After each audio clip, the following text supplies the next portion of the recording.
துளாராசி நண்பர்களுடைய வாழ்வாதாரத்திலையும் வாழ்க்கையிலையும் வரக்கூடிய ஜனவரி மாதத்தில் இந்த பிரபஞ்சமானது எந்த மாதிரியான பலன்களை கொடுக்க போகுதுன்றது பற்றி தானுங்க முழுமையாக இந்த காணொலியில் நம்ம பார்க்க போகிறோம். துளாராசியில் வரக்கூடிய நட்சத்திரங்கள் சுதர்சனர் பிறந்த நட்சத்திரமான சித்திர நட்சத்திரம் 3வது பாதமும் 4வது பாதமும், பிறகு வரக்கூடிய சுவாதி நட்சத்திரம் கருடன் பிறந்த நட்சத்திரமான சுவாதி நட்சத்திரம் 4 பாதமும், அதன் பிறகு வரக்கூடிய முருகர் பிறந்த நட்சத்திரம் தமிழ் கடவுள் பிறந்த முருகர் பிறந்த நட்சத்திரமான விசாகம் நட்சத்திரம் 1 பாதம் 2வது பாதம் 3வது பாதம். இந்த நட்சத்திரங்களுக்கு முக்கியத்துவம் கொடுக்கக்கூடிய காரணம் என்ன அப்படின்னா, நம்ம ராசிகளுக்கு கொடுக்கக்கூடிய முக்கியத்துவம் நட்சத்திரங்களுக்கு கொடுக்கறது இல்லைங்க. இப்போ துளாராசியில் பிறந்தவங்களுக்கு ஒரு 40 வயசு ஆகுதுன்னு வச்சுக்கோங்களேன், ஒரு பேச்சுக்கு சொல்கிறேனுங்க. அதுவே சித்திர நட்சத்திரத்தில் பிறந்திருந்தால் நீங்கள் செவ்வாய் திசையில் பிறந்திருப்பீங்க. இன்றைக்கி 40 வயசு ஆகுதுன்னு இன்றைக்கி குரு திசை உங்களுக்கு நடந்துக்கிட்டு இருக்கோம். இல்லை சுவாதி நட்சத்திரத்தில் பிறந்திருக்கிறீங்க, இன்றைக்கி 40 வயசு ஆகுதுன்னா குரு திசை முடித்து சனி திசை நடந்துக்கிட்டு இருக்கோம். இல்லை விசாக நட்சத்திரத்தில் நீங்கள் பிறந்திருக்கிறீங்க, உங்களுக்கு 40 வயசு ஆகுதுன்னா உங்களுக்கு விசாக நட்சத்திரத்துக்கு அதிபதி குரு திசை முடிஞ்சு சனி திசையும் கிட்டத்தட்ட முடிஞ்சு உங்களுக்கு புதனுடைய திசை நடந்துக்கிட்டு இருக்கும். ராசி ஒன்று தான், வயசு ஒன்று தான், ஆனால் உங்களுக்கு நடக்கக்கூடிய திசைகள் வெவ்வேறு. அந்த திசைகளுக்கு தகுந்த மாதிரி தான் உங்களுக்கு பலன்கள் ஏற்படும்.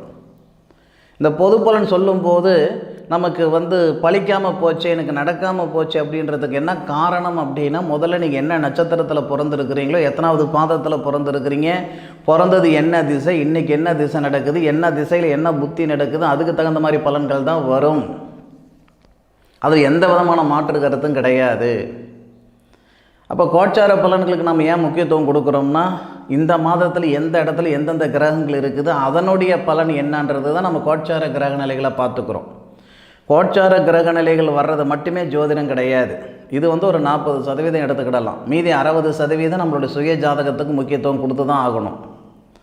சரி, ஜனவரி மாதம் 1ஆம் தேதி திங்கட்கிழமை அற்புதமான நாளில் பிறக்கப்படுது. மகம் நட்சத்திரம்னு சொல்லக்கூடிய சுக்கிர பகவான் பிறந்த நட்சத்திரம், அதாவது உங்களுடைய ராசிக்குரிய நட்சத்திரம். உங்கள் ராசி அதிபதி யார்? சுக்கிரன். அந்த சுக்கிரனே பிறந்த நட்சத்திரத்தில் தான் இந்த மாதமே பிறக்கப்படுது. அப்போது வருட பிறப்பு 2024வது வருடத்துடைய முதல் மாதமான ஜனவரி மாதம். இந்த ஜனவரி மாதத்தில் உங்களுடைய ராசிநாதன் உங்களுடைய ராசிக்கு 2வது பாவகத்தில் குடும்பஸ்தானம், தனஸ்தானம், வாக்கு, உடல் அப்படின்னு சொல்லக்கூடிய 2வது பாவகத்தில் இருந்து உங்களுடைய ராசிக்கு 8வது பாவகத்தை பார்க்குறார். 2வது பாவகத்தில் இருக்கக்கூடிய உங்களுடைய ராசிநாதன் உங்களுடைய ராசிக்கு 8வது பாவகத்தில் பார்க்குறாரு அப்படின்னா சனி பகவானுடைய நட்சத்திரத்தில் இருக்கிறாருன்றது புரிஞ்சுக்கிடணும். சனி பகவான் நட்சத்திரம் அனுச நட்சத்திரம் 2வது பாதம். சரி சார், இதெல்லாம் சொல்கிறீங்க, இதெல்லாம் சாதகமாக பாதகமாக? கொடுத்த பணம் சேருங்க. நம்ம வீட்டு பணத்தை நம்ம கொடுக்கலனாலும் அடுத்த வீட்டில் வாங்கி கொடுத்துருப்போம் இல்லையா? வாங்காத பணத்துக்கு நம்ம வட்டி கட்டிகிட்டு இருந்திருப்போம் இல்லைங்களா? அப்போது அந்த மாதிரியான சங்கடங்கள் சரியாகிறதுக்கான வாய்ப்புகள் இருக்குதுங்க இந்த ஜனவரி மாதத்தில். சார், எத்தனை நாள் அந்த மாதிரி அமைப்புகள் ஏற்படும் சார்? ஜனவரி மாதம் 19ஆம் தேதி வரைக்கும் நேரம் நல்லா இருக்குதுங்க. இந்த துளாராசி நண்பர்களுக்கு ஜனவரி 19ஆம் தேதி வரை, ஜனவரி 1ஆம் தேதியிலிருந்து 31ஆம் தேதி வரைக்கும் தான் சார் நீங்கள் பலன் சொல்கிறீங்க. 31 நாள் நமக்கு நல்ல விதமாக இருந்துருமா? 19 நாளுக்கு சாதகமாக இருக்குது. உங்களுடைய ராசிக்கு 2வது பாவகத்துக்கு அதிபதி 3வது பாவகத்தில் இருந்து 3வது பாவகத்துக்கு அதிபதியோடைய பார்வை வாங்கிறது இன்னும் சிறப்பு. அண்ணன் தம்பிகளுக்குள்ளே இருக்கக்கூடிய கருத்து வேறுபாடு சரி பண்ணிக்கிறதுக்கும், கூட பிறந்தவங்க அக்கா தங்கச்சிங்களோ அண்ணன் தம்பிங்களோ உங்களுக்குள்ளே இருக்கக்கூடிய மனஸ்தாபம் கருத்து வேறுபாடு சரி பண்ணிக்கிறதுக்கு உண்டான நேரத்தை இந்த பிரபஞ்சம் கொடுக்கக்கூடியது ஜனவரி 1லிருந்து ஜனவரி 19ஆம் தேதி வரை. மறுக்க நம்ம பிறக்க போகிறோமா? மறுக்க நம்ம ஒரு வயத்தில் பிறக்க போகிறதில்ல, அண்ணன் தம்பியாக இருக்க போகிறதில்ல, அக்கா தங்கச்சிங்களாக இருக்க போகிறதில்ல. வீம்பும் வீரியம் வேண்டாம், நம்ம பேசலாம் அப்படின்ற எண்ணங்கள் இருந்தால் நிச்சயமாக இந்த நேரம் உங்களுக்குரிய நேரம்தான். ஜனவரி 1லிருந்து ஜனவரி மாதம் 19 தேதி வரை 2வது பாவகத்துக்கு அதிபதி 3வது பாவகத்தில், 3வது பாவகத்துக்கு அதிபதி உங்கள் ராசியை பார்ப்பார். உங்கள் ராசி ராசிக்கு 2 குடையவனையும் பார்ப்பார். இதனால் பகை விலகும்.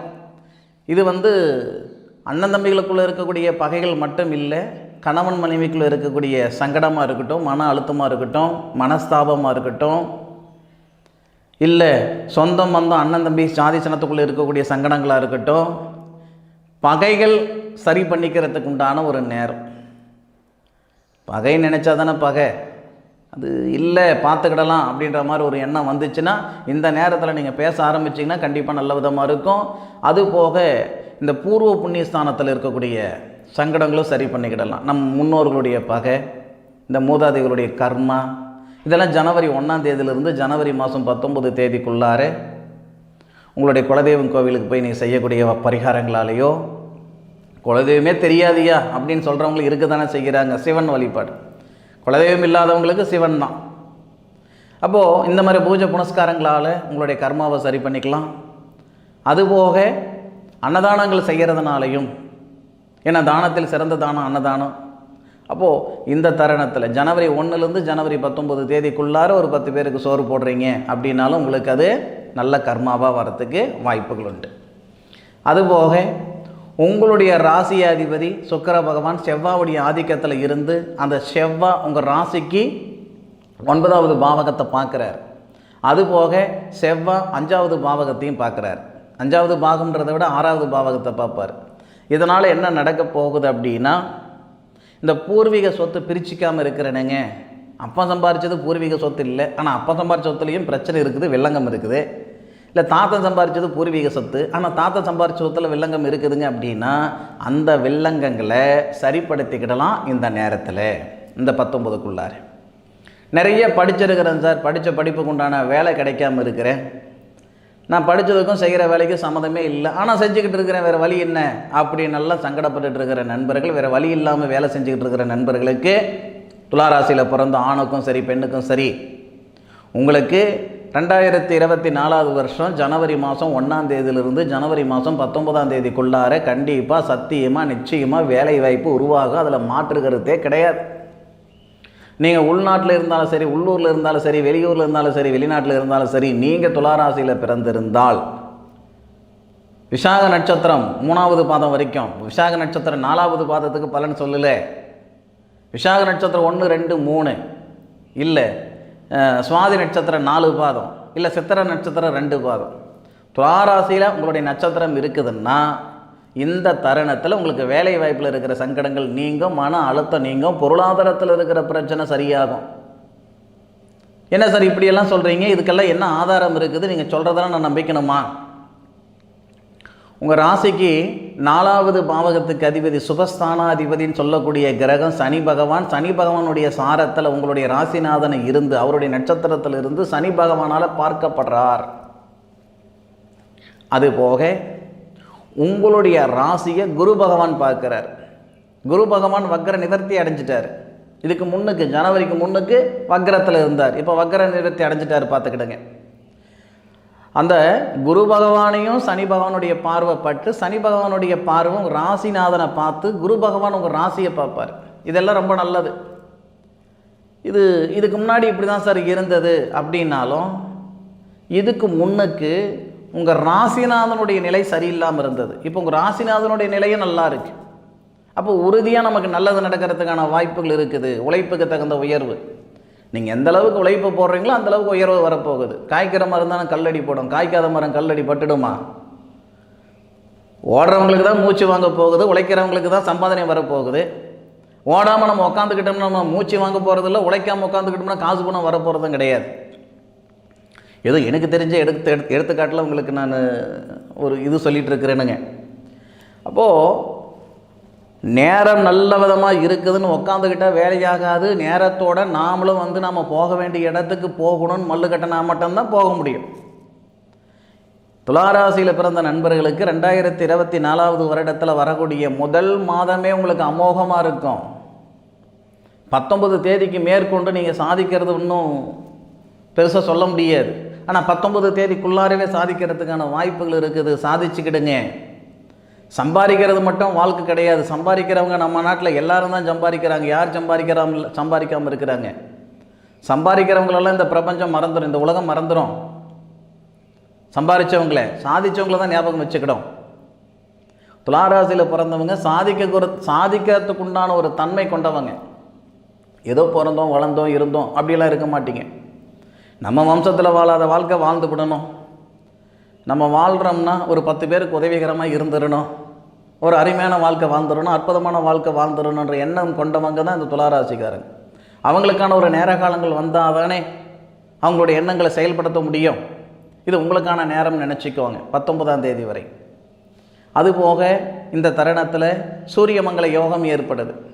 செவ்வாயும் சூரியனும் ஒரே பாவகத்தில், அதுவும் 3வது பாவகத்தில் தகரியஸ்தானத்தில் வரக்கூடிய தருணம் நல்லா இருக்கும். ஒரு திட்டமிட்டு செயல்படுவீங்க, முன் யோசனை அதிகமாக இருக்கும். எதுவாக இருந்தாலும் பார்த்துக்கிடலான்ற அளவுக்கு அந்த தைரியமும் கான்ஃபிடென்ட்டும் எண்ணம் அதிகமாக இருக்கும். துணிஞ்சு செயல்படுறதுக்கு உண்டான ஒரு தருணமாக இந்த 2024வது வருடத்தில் வரக்கூடிய முதல் மாதமே உங்களுக்கு வரப்போகுது. அதில் மாற்று கருத்து இல்லை. அதுபோக முக்கியமான ஒரு விஷயம் சொல்லியாகணும். துளாராசியில் பிறந்தவங்களுக்கு வாகனத்தில் பிரியம் ரொம்ப அதிகமாக இருக்கும். உங்கள் சக்திக்கு தகுந்த மாதிரி ஒரு வாகனம், சைக்கிள் வாங்குறவங்களும் இருக்காங்க, பைக்கு வாங்குறவங்களும் இருக்காங்க, கார் வாங்குறவங்களும் இருக்காங்க.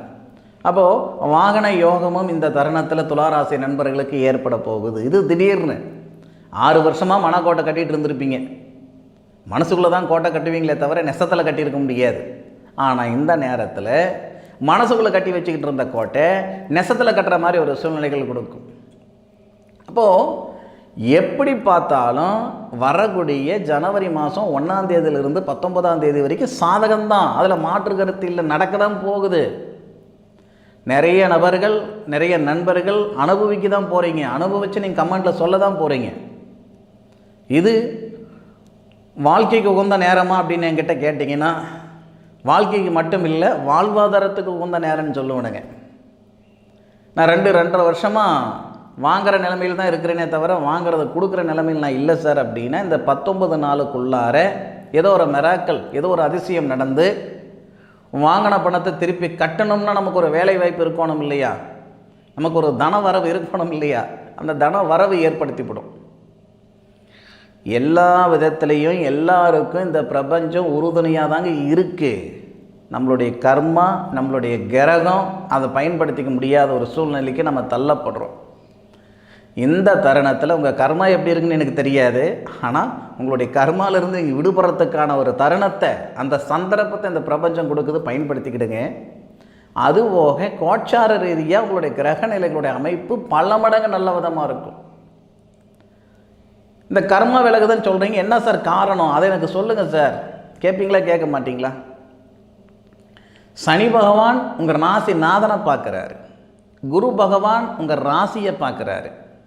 அதுபோக சூரியன், அவர் தானே சிவன், நம்ம ராசிக்கு 11வது பாவகத்துக்கு அதிபதி. அந்த சூரிய பகவானை குரு பகவானும் பார்ப்பார், சனி பகவானும் பார்ப்பார். அந்த சூரிய பகவானுடைய வீட்டை, சிம்மத்தை, சூரிய பகவான் இருக்கிற இடத்தையும் குரு பகவான் பார்ப்பார். இந்த சூரிய பகவானுடைய பார்வை நம்ம ராசிக்கு 9வது பாவகத்தை பார்ப்பார், சூரியனுடைய பார்வை. சார் 9வது பாவகத்துக்கும் பூர்வ புண்ணிய ஸ்தானத்துக்கும் என்ன சார் சம்மதம்? 9வது பாவகன்றது தகப்பனுடைய இடம். தகப்பன் வழியாக தான் நம்ம வந்தோம். தகப்பன், தகப்பனுடைய அப்பன், தகப்பனுடைய தாத்தா, பூட்டை, இந்த மாதிரி. அப்போது 9வது பாவகத்துக்கு அதிபதின்னு சொல்லக்கூடிய கிரகம் புதன். அந்த புதனை சனி பகவான் பார்ப்பார், உங்கள் ராசிநாதனோட சேர்ந்துருப்பார் புதன். இதுதான் விவரம், இதுதான் அதுக்கு ஆதாரம். இந்த மாதிரி ஒரு சில சாதகமான கிரக அமைப்புகள் இருக்குது. மீண்டும் இந்த மாதிரி ஒரு சாதகமான கிரக அமைப்புகள் வரணுன்ட்டு வெயிட் பண்ணிகிட்டு இருக்க வேண்டாம். காலம் நேரமும் யாருக்காகவும் வெயிட் பண்ணாது.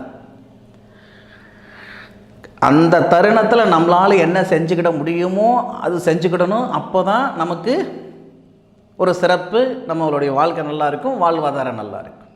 எப்படி பார்த்தாலும் வரக்கூடிய ஜனவரி மாதம் இந்த மன்னிச்சுக்கோங்க, துளாராசியில் பிறந்த நண்பர்களுக்கு சாதகமாகவே இருக்க போகுது, பாதகமாக இருக்க போகிறதில்ல. அப்படி பாதகத்தை கொடுக்க போகுதுன்னா ஒரு 11 நாள், ஜனவரி 19 தேதியிலிருந்து 31 தேதி வரைக்கும் கொஞ்சம் பாதகமாக இருக்கும். சாதகமாக இருக்கக்கூடிய நாட்கள் தான் அதிகம், பயன்படுத்திக்கோங்க. அதுபோக உங்களுடைய சுய ஜாதகத்தில் வருடம் பிறக்கப்படுது. வருடம் பிறக்கப்படக்கூடிய தருணம் எப்படி இருக்குது, நமக்கு என்ன திசை நடக்குது, என்ன புத்தி நடக்குது, தொழில் ஸ்தானம் எப்படி இருக்குது, தனஸ்தானம் எப்படி இருக்குது, வாழ்க்கை ஸ்தானம் எப்படி இருக்குதுன்றது ஒரு முறை உங்களுடைய சுய ஜாதகத்தை பார்த்துக்கிடுங்க. என்னுடைய காணொலியை முழுமையாக பார்த்ததுக்கு மனசில் இருந்து மனமார்ந்த நன்றிகளை சொல்லிக்கிட்டு மீண்டும் அடுத்த அற்புதமான தருணத்தில் உங்கள் அனைவரையும் சந்திக்கும் வரை உங்களிடமிருந்து விடைபெறுவது உங்கள் வீட்டு ஜோதிட நண்பனான மா காளிதாஸ் மணிகண்டன். திருச்சிற்றம்பலம்.